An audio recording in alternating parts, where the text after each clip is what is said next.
Si allunga l'elenco delle morti bianche in Calabria. Nella tarda mattinata di oggi, in località Stracciaro, nel comune di Crucoli, i vigili del fuoco del comando di Crotone sono intervenuti in soccorso di un agricoltore di 54 anni, rimasto schiacciato sotto un trattore. Con l'ausilio di un cavo di acciaio azionato da un verricello, il trattore è stato sollevato, riuscendo quindi a liberare il corpo dell'uomo ormai senza vita.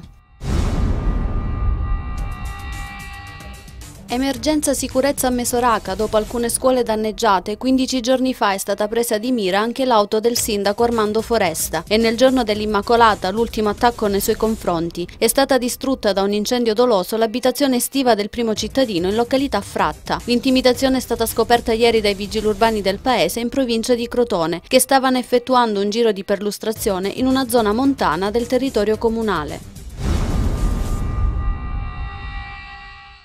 Protesta a Cariati contro l'apertura della discarica privata di Scalaceli, che servirebbe per lo sversamento dei rifiuti speciali non pericolosi. Presente al sit-in promosso dai comitati antidiscariche e quello interstudentesco, il sindaco Filippo Sero. I cittadini temono che la discarica serva solo alle industrie, mentre i comuni della zona dovranno continuare a trovare altre soluzioni per i rifiuti solidi urbani.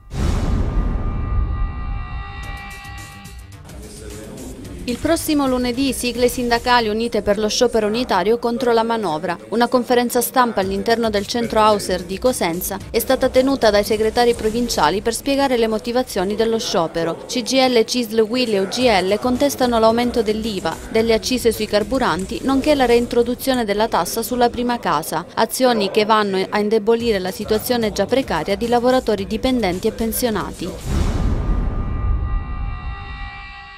Da lunedì prossimo, 12 dicembre, entreranno in vigore i nuovi orari delle linee di Trenitalia. Le Ferrovie dello Stato assicurano salvaguardata l'offerta notturna dei treni a lunga percorrenza con la creazione dell'hub di Roma Termini, ma il Comitato Corigliano in Azione denuncia l'ennesimo scippo ai calabresi. Circa 20 saranno le corse soppresse, lo storico treno Crotone-Milano è stato soppresso. Inoltre si legge ancora nella nota, alcuni treni quotidianamente usati dai pendolari per lavoro sono stati spostati.